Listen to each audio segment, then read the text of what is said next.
All right, welcome back to the Contrarians, everybody. We've got a special guest today on our showcase series. We have Jack Holloway, the author. Thanks, Jack, for joining us. Welcome. How are you?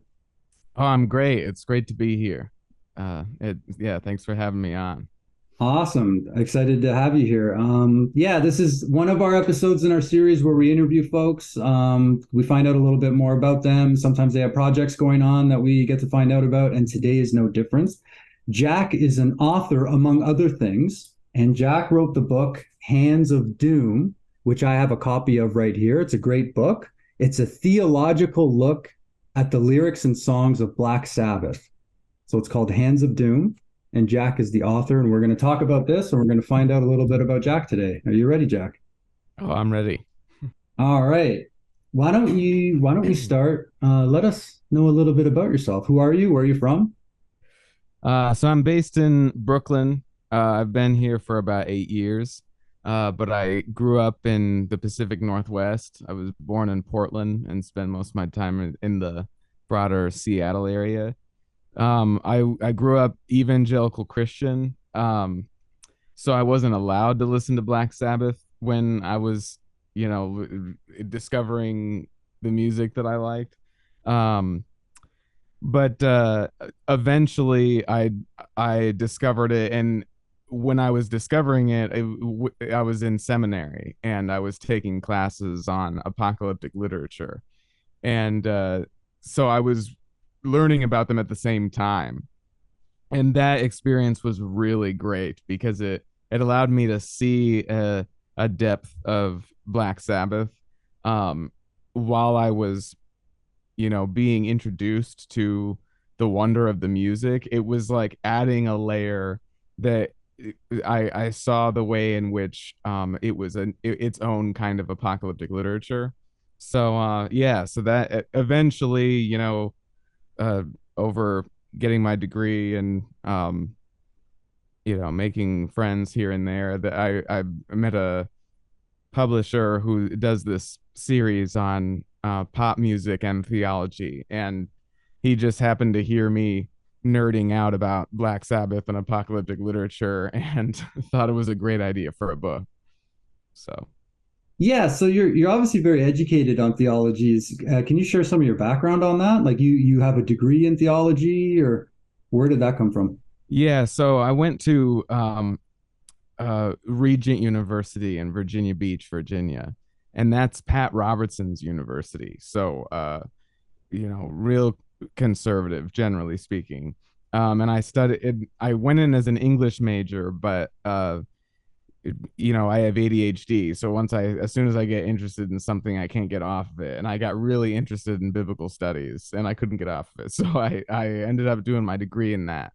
And then I wanted to be a professor. So in order to be a professor, you have to do a master's and then a PhD. So I went on to do a master's, but I went to a totally liberal school, Union Theological Seminary here in New York. And yeah, it was a way different experience. And got my Master of Divinity. So I do some ministering, I do some preaching. I publish on the Bible and theology, and then in my spare time, in my spare time, I mean, I'll spend a lot of my time making music. And I'm in a band called The Heavens. We're like dark wave heavy metal. We've been playing shows for several years. We're about to start playing shows again. So yeah, it's like it's a weird mix of being heavy metal and Bible at the same time, but it's I find it's actually way more resonant than I would have originally thought. Very cool.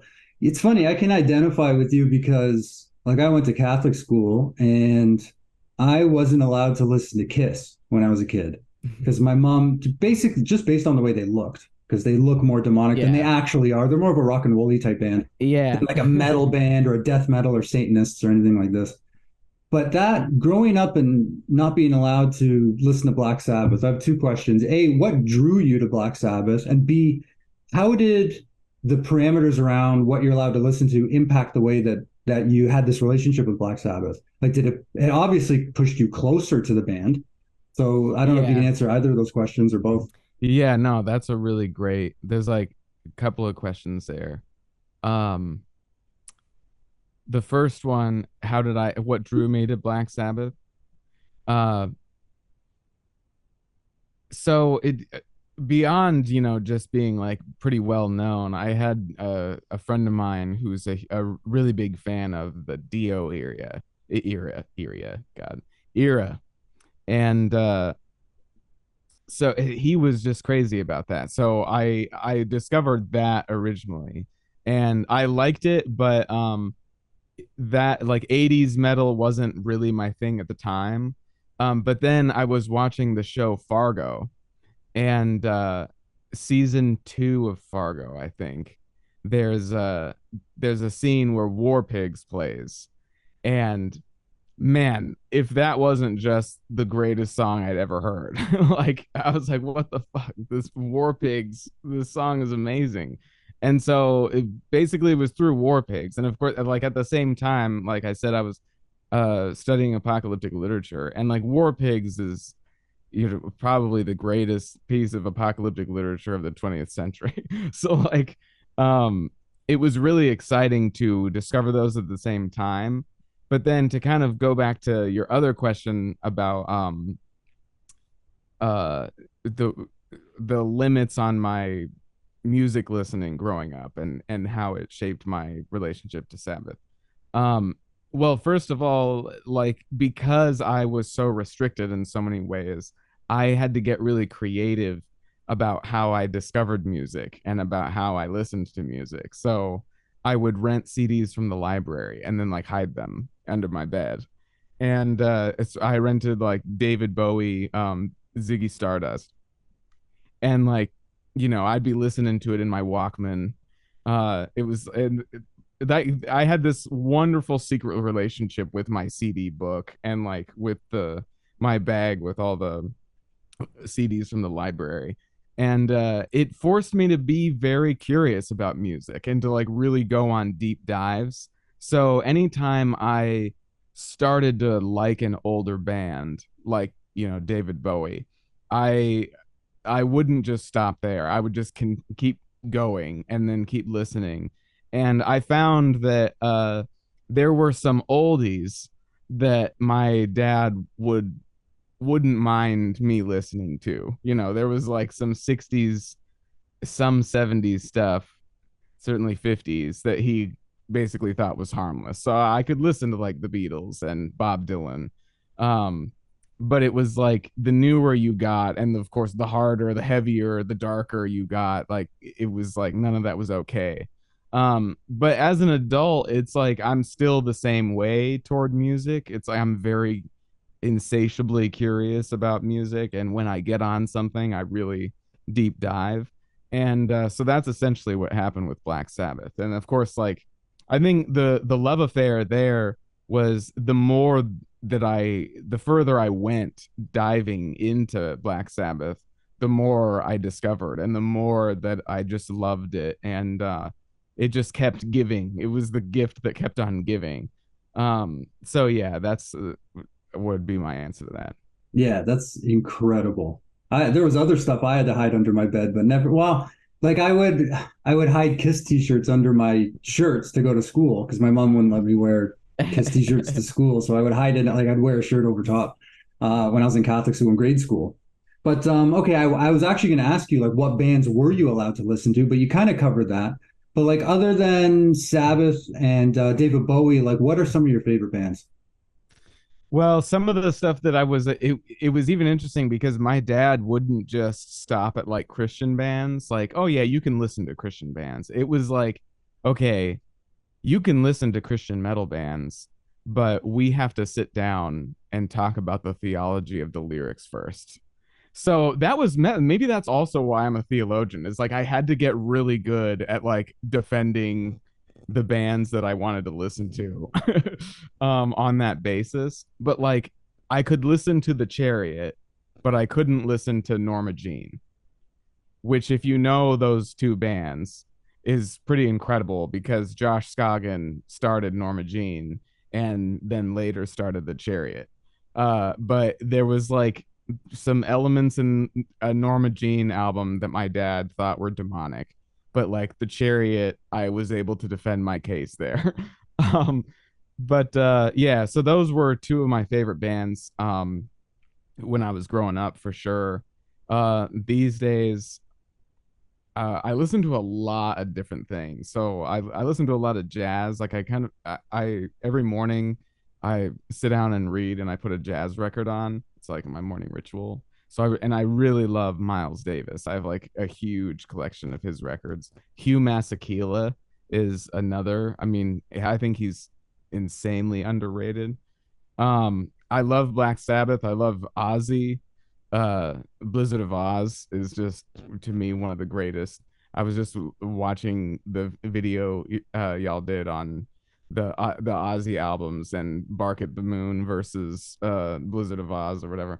Like I really appreciated that because I love all those albums. And Jimi Hendrix, I'm a huge Hendrix. I'm also like total like doomer. So I love Sun, I love Sleep, Yob, um, Inter Arma. Uh, yeah, I mean, I could go on forever. I love a lot of music. Awesome. You mentioned, just to go back briefly, you kind of mentioned Dio. And one thing I noticed with your book, and I think you even mentioned in the book, you only kind of lightly touch on the Dio and even Ian Gillan era slightly, but not much really after the Yeah. Ozzy era. Is there plans to do a sequel? Is there, okay, so what Yeah. would you say about like that era past Ozzy? Yeah. So I actually just finished reading Dio's autobiography, um, which I was pretty disappointed by, to be honest. um, I felt like, I mean, and of course, like it was finished posthumously. So he really didn't, I feel like he really didn't get to invest his heart and soul into the project. Like, I think it's kind of like a series of just like episodes of his life.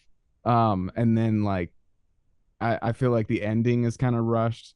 I mean, obviously, because like he wasn't alive to like finish it, but like I don't know. I just felt like you didn't really get like a deep understanding of who Dio is from the book.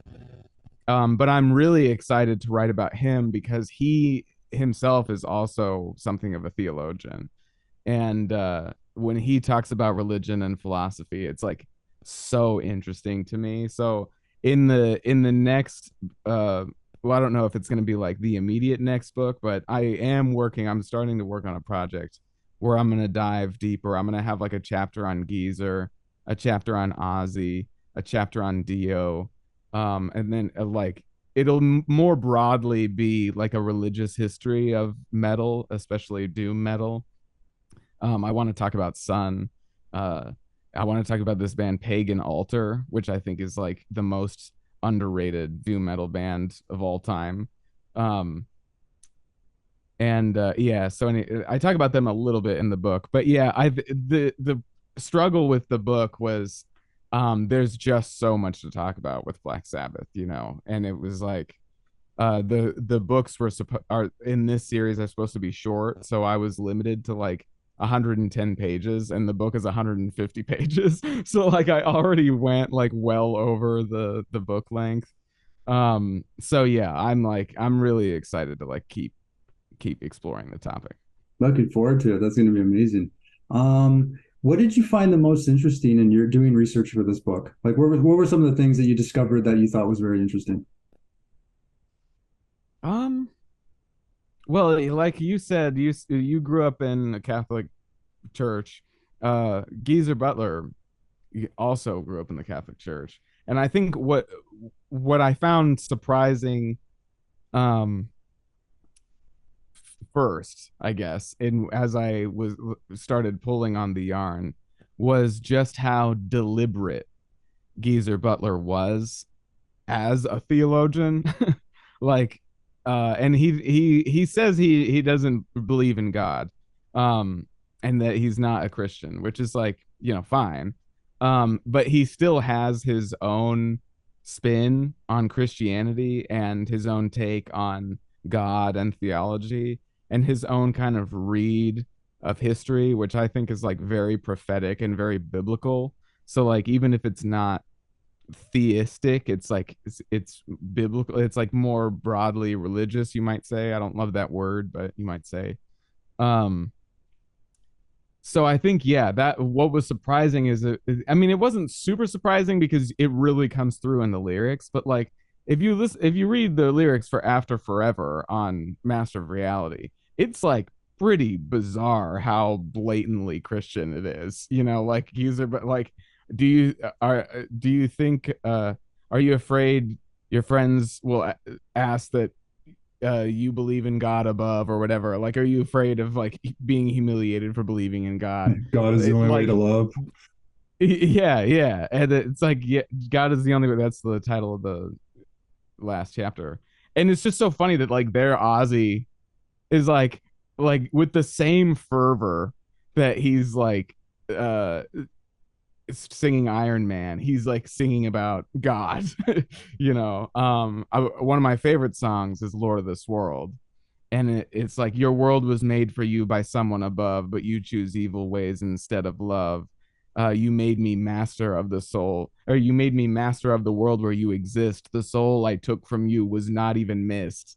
Like, I mean, that is some of the greatest Bible verses I've ever heard. So Yeah, yeah, absolutely. And that was even in great. their imagery, I mean, they most of them or all of them wear these crosses over their necks, like in a lot of the Yeah, photography from back in the 70s, you know, like it's pretty yeah, like it stands out, especially when at least at the time there were Satanists that would follow them. And there was a Satan cult that, you know what I mean, came wanted to go to their shows and wanted them to come to like cult rituals and stuff like this, but they were like, no, no, uh-huh. no, like, you know, so it is really interesting. Yeah, Um, and that was so funny too because their first album, apparently, unbeknownst to them, they hadn't planned it, but like in the gatefold, there's a inverted cross. And now, I mean, in metal generally, that the inverted cross is everywhere because it's like in the original text of metal. And so, like, inverted cross on the first album, and then like cross right side up around their necks at every show. You know, like I love that contrast, and that's what Tony Iommi said about his creative process is he's constantly looking for black and white, for the two extremes to balance to and that's even, you know, Baphomet. i'm I'm drinking my beer uh in my beer cozy, but Baphomet is like holding all things together, you know, like holding opposites together. So there's a way in which uh Black Sabbath brings Satan and Jesus together. They bring like God and the devil together in a very kind of creative celebration of life, which I just find beautiful and inspiring. yeah, what are some of their, or can you point to some of their less obvious songs or lyrics that kind of have that theological theme going on with them? Yeah, so later on they kind of get less overtly Christian. Like as they go, like when you start out, especially with Paranoid, there's a lot of God and a lot of Jesus, and like Iron Man is apparently it was a song about Jesus, and then Master of Reality, you know, Lord of this World, After Forever. There's so many of those songs are explicitly theological. It's almost like Geezer Butler became an atheist at somewhere around Sabbath, Bloody Sabbath. Like I would venture to say it was something like that. But even that album has like it's got Satan and the rape of Christ on the front, but then on the back it's got like God and the Son of Man and angels and all that. So again, it's like the contrasts. But if you kind of I don't know. I feel like every song has like a a religious dimension. There's always some kind of moral lesson, like some kind of moral um moral to the story, or there is like some religious imagery, or they're asking deep questions about the meaning of life, or reflecting on the ways in which society tries to, like different facets of society try to manipulate people and control, like mind control. So that stays in like volume 4 and Sabbath Bloody Sabbath and Sabotage. um but I think I would say my favorite, like not explicitly theistic, but nevertheless theological song of theirs is Electric Funeral, um, which I think today is such a powerful prophetic text for criticizing the oil complex, like the destruction of our planet, and the way that it's like we are a burning globe of obscene fire. It's like it harkens back to the book of Enoch, it harkens back to the prophets, but it's like this ultimate warning. And Black Sabbath to me is like the warning from hell. It's like uh you're gonna witness an epic global funeral if you don't change your ways, like that's the kind of thing I just love that Black Sabbath does better than anybody. All right. So, other than those themes, I noticed in the book that there's also a lot of themes about society and culture and like race relations and things happening in the 60s and the 70s. Can you maybe discuss a little bit more, or expand on that a little bit for us? Yeah, and I think this is a part of the story that often gets neglected, but less so recently. But in old, I mean, Rolling Stone just came out with their like greatest 100 greatest heavy metal songs of all time. I don't think Hendrix is on it once. I may be remembering wrong. Like maybe they have Purple Haze, but it, like it seemed like a pretty insane omission to me. Um, because that's to me where it all starts, because really metal is just, if you crank up jazz and blues and sing, uh I mean kind of just slow it down, it's like that, it's essentially the same thing. So like when you listen to Jimi Hendrix, it's very clear that a lot of the stuff that Sabbath was doing is like the cauldron is already kind of there with like Purple Haze and Voodoo Child.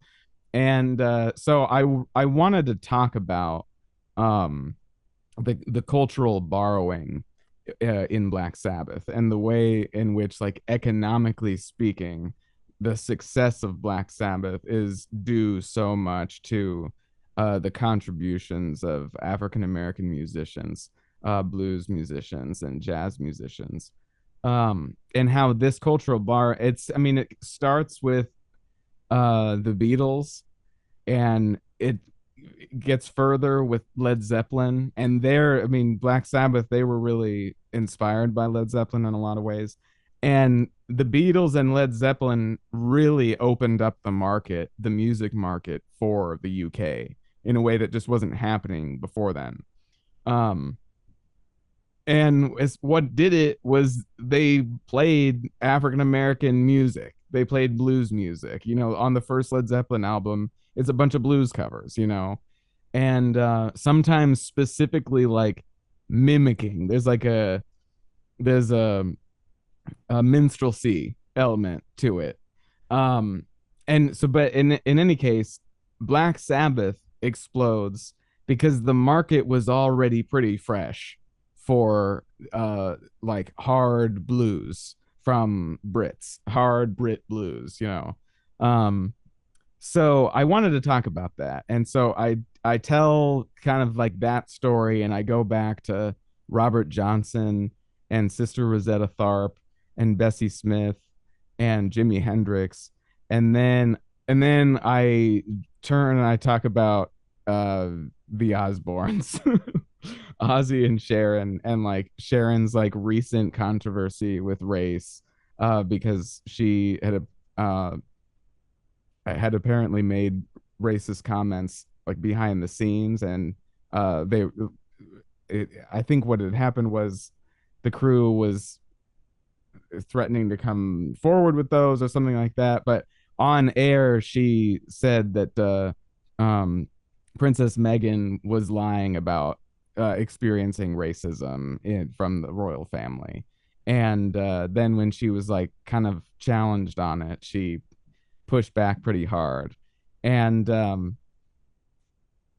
and then like apologized and resigned from the show, but and is now kind of like portraying herself as like an outcast, like a someone who's been run over by the man or something.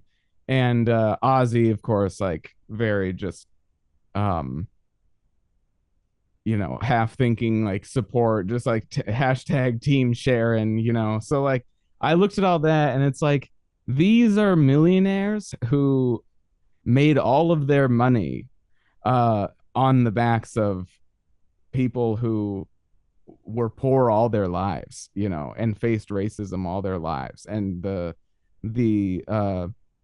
I mean, Sharon Osbourne, I found out from reading her book, would like put on blackface and perform minstrel shows with her brother as a kid. And like her dad, when in the 50s, was like doing minstrel shows on TV, so it's like there's like an underbelly that I think is not spoken about in like the history of rock and roll very often. And I just wanted to acknowledge it because to me, like the spirit of Black Sabbath is all about acknowledging reality and like not bowing before illusions, like not falling for illusions, not like letting the fairy tales and the nice ideas manipulate you into thinking that everything is okay, And so I wanted to be like, yeah, no, like even this very history is not okay. Like there's something deeply wrong about this whole setup.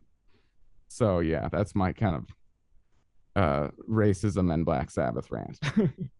You talked earlier about how, hopefully you're going to put out more books and hopefully there might be a sequel that's going to cover some more Black Sabbath type stuff. But I thought it was interesting that you said you only had a certain amount of space to work with and it ended up being about 150 pages. So it sounds like you may have had to cut some stuff short. Was there any themes or topics that just couldn't make the book that might not even be in the sequel that you kind of wanted in the book that didn't make it? Definitely like some songs I wanted to cover. Um, I really wish I could have gone deeper into After Forever, uh, because it's so explicitly Christian, but I didn't. It just never really like the specific themes of that song didn't really weren't really weavable into like the chapters that I had. But yeah, I mean, really, mostly it would be that. It'd be like a lot of the songs I wasn't able to talk about. Sometimes I'll be listening to, I mean, even just the thing I was just saying about racism. In Sabotage, there's this great line on, I think, is it Symptom of the Universe or The Thrill of It All? Um, No, it's the first track. I forget the title. Do you remember the first track of Sabotage? Yeah, Any isn't it chance? Hole in the Sky? Hole in the Sky. Yeah, maybe it's not that one, but it's like, and now we're living off the profits of crime. Right, And Hole I in the was Sky. like, damn, I should have fucking quoted that in my chapter on race. So I'll have moments like that all the time. But what I also love about that is like I feel like the mark of a good book is you can, if it's a book about something that you're interested in, you go back to the thing you're interested in and you see more things that confirm what the person was saying in the book. So my hope is like that even if people are reading along and they think, oh, you forgot about this song, or like you should have quoted this, or like you forgot this part or whatever. uh I love that, and I hope that that happens, because then it's just like, it's like, well, you see that I was right then, because it's like it's even more there than I said it was. Any chance in the future books you might cover the Black Sabbath album Forbidden and the track that guest features Ice-T?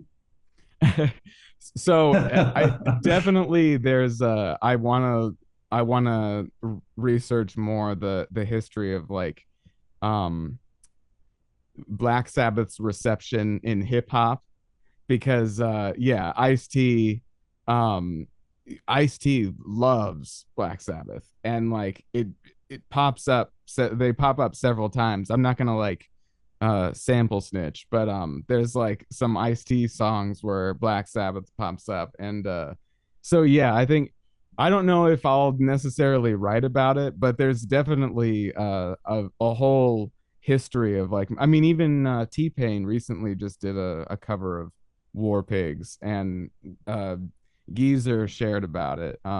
So there is like a a kind of um underappreciated history of like metal and hip hop kind of overlapping and appreciating each other.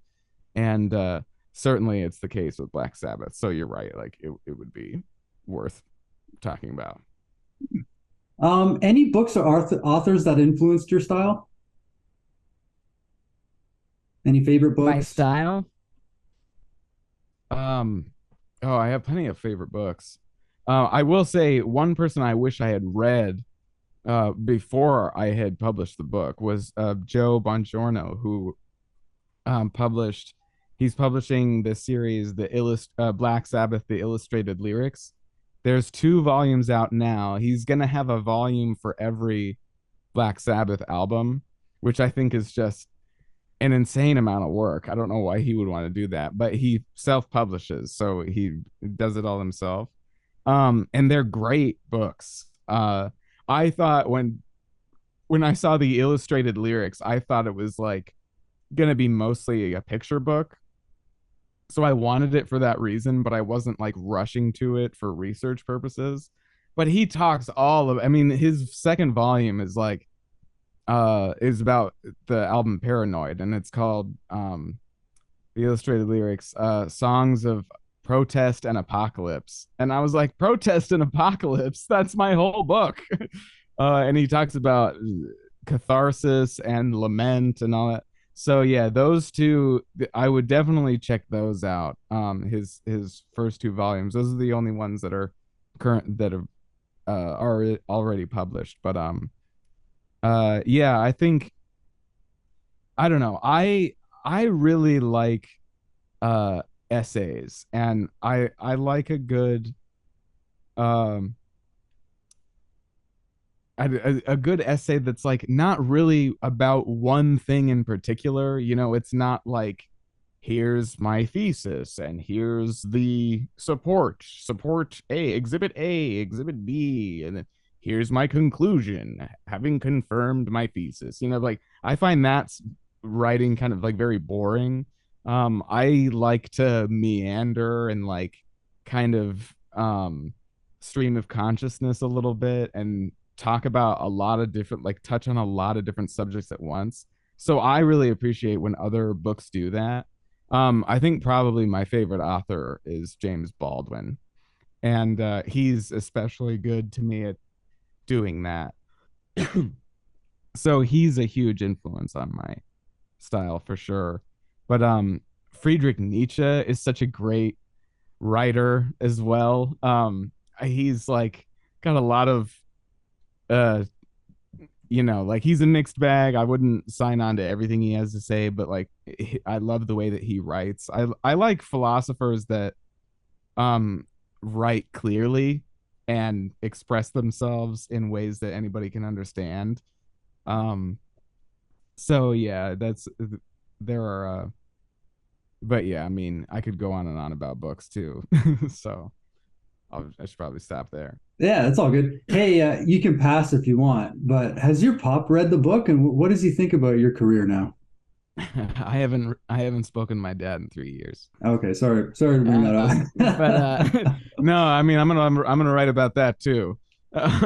um, yeah, I don't know. I know that there was one time several years back, I had written, um, I was maintaining a blog, and I had written a blog uh with some title, and he uh he saw the title and was like, "Oh God, I don't know if I want to read this," and then read it and was like, actually thought it was like more. It wasn't what he thought it was going to be.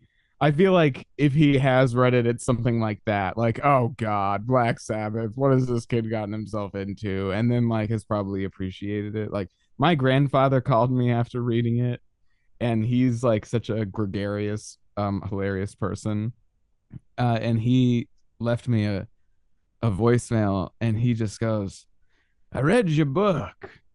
I'm impressed, but it's more about you than anything else."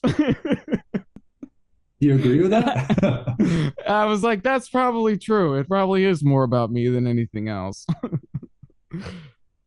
Very cool. Your biography includes being a music producer and a film director. And I know you mentioned that you're in a band currently, but can you tell me about some of the other projects you've worked on? Any film projects, anything you have coming down the pipe work? Yeah. So I had a production company called Morbid Instinct, or I don't like to call it a company because that makes it sound like Wall Street. It's a collective. It's a bunch of great artists, like from singer-songwriters to music producers to movie makers. So we've made a lot of music videos. You can check out the Heavens music videos. Got a song called um, um, Mortal Coil that has a really great music video that was shot by Ethan Johnson of Decade Pictures. And yeah, I've produced I just produced an album by this folk artist named Dressler Parsons, called "We Could Have Been Wives," and I'm really proud of that. It's like if you like folk music and like Americana, it's like it's uh really great music. Um, I have a side project that's like uh it's a lot of it's acoustic, a lot of like indie Americana type thing, but I also will produce an electronic album. Like I just did a jazz funk album. I'm very experimental. I don't just like to talk about the things that I like. I like to try to create it myself. I directed a short film called The Prisoner, which was an adaptation of a poem by Emily Bronte that I adapted into a western, which like might have been a little too obscure for for a lot of people to appreciate. It didn't get into any film festivals or anything, but I'm working on a short film right now called I don't know what it's going to be called, but it's about like rapture theology, and it's going to be about this kid who's like a young queer kid whose family like tricks her into thinking that the rapture has happened in order to like teach her a lesson. And yeah, I'm really excited about that. I don't know when I'm going to be able to make it. I've got so many things going on, but my band The Heavens has several albums out. Our last album was called Dream Reaper, and it's more of like dark wave. The album we're working on now is going to be a double album, and it's gonna have heavy metal and dark wave and like alternative, all kinds of stuff. Our new single Apples is out on Spotify and Apple Music and whatever. But yeah, you can learn all about what I'm doing at jackamisholloway.com. So that's my you can see all the garbage I've got going on there. Perfect. And I'm assuming we can find your book, Hands of Doom there. Is there Yeah, anywhere else we yeah. can find the book? You can find it on on Amazon. If you buy books from Amazon, it's like it's available online virtually through any bookstore. If you're in Seattle or Tacoma, there's some great local bookstores that have it. King's Books, uh, Paper Boat Books, and then in New York, if you're in Brooklyn, all kinds of bookstores have it. Molasses Books, Human Relations Bookstore, Codex. Um, yeah, so like you can jump on the Instagram, the Doom Theology Instagram, and see if you want to get it from an independent local bookstore. But also if you have like a favorite bookstore, request it. Or I also have copies of my own, so you can go to my website and just order a copy from me, and I'll sign it and send it to you. Um, but yeah, um, virtually anywhere you can find books, except in stores because it's not a bestseller. Well, Hands of Doom by Jack Holloway, The Apocalyptic Imagination of Black Sabbath. It's available now. Go find and follow Jack on all those social medias and try to find this book if you're a fan of Black Sabbath or a fan of theology. Lots of interesting things in here. Definitely changed my opinion. There had me thinking a different way, thinking about Black Sabbath's lyrics. And yeah, you won't regret if you pick up this book. And thanks for joining us, Jack. Any final words? I just have a question. I just want to know, like, if there's like a something from the book that really stuck out to you. Like, what was one thing from the book that really stuck out to you? Yeah, no, I thought it was interesting because I had never thought about the lyrics in terms of looking at it from the way that you looked at it in this book. For example, like that thing about After Forever. Like I've been a fan of Black Sabbath for a long time, and like I've heard those lyrics, and I didn't think about them that way in terms of like, for example, God is the only way to love and things like this. Like I thought that they might have been singing about that in some with some ironic twist to it. Mm. And just the way that you were able to relate it, but also not even just the way that you related it to race, but also the things that were happening in the 60s in Vietnam, and the things that were happening, like the Kennedys and all the stuff that was happening in society and how that was impacting Black Sabbath. And you were able to like look at some of their songs and take their lyrics and directly compare them to things that were happening in society at the time, or things that had happened in the recent past of when those songs came out and things like that. So I thought that that was really interesting. Definitely it's obvious when you look at the history of rock and roll that rock and roll came out of the root of the blues and that black movement and all things like that. But I just thought, and I read this a couple of months ago, so it's not fresh off the top of my head, but I enjoyed reading this, and when I picked it up, I read it all the way through. Like awesome. And it didn't take me very long, and I was interested in it the whole way. And some books I can have a hard time with, but I absolutely enjoyed reading this book.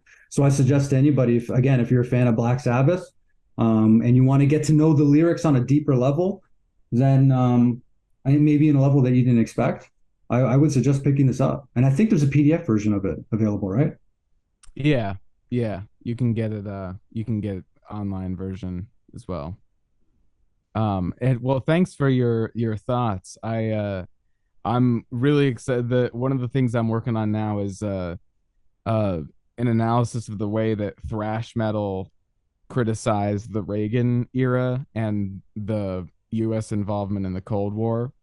Some really awesome things there. Like Billy Graham has this book called Approaching Hoofbeats, and it's about the four horsemen of the apocalypse, which, like, Approaching Hoofbeats, if anybody wants to start a band right now, it's a great band name. But he's like, while Ronald Reagan is president and involved in the Cold War, and the threat of nuclear war is like on the table in a way it hadn't been in decades, Billy Graham is like saying, is like predicting that this is going to be the end of the world. And he's like, I can hear the four horsemen. And like, probably at the same time somewhere in the world Metallica was playing the Four Horsemen. Like like that song is so apocalyptic and so amazing. So I'm really excited to go there next with the thrash metal and the way that it picked up on apocalyptic literature to criticize the Reagan administration. So Awesome. And I'm excited to see where you go in your career. And this is amazing that you put this book out. And good luck to you in the future. And I'm going to post the link in the description for anybody who's interested in Hands of Doom. And Jack, I hope to see you on the channel in the future. Maybe you can come on another episode and be a guest for something. Maybe we'll talk about a Black Sabbath album or something. That'd be awesome. Of course, anytime. Yeah, thanks a lot. It's been really fun. All right, Jack. We'll see you next time.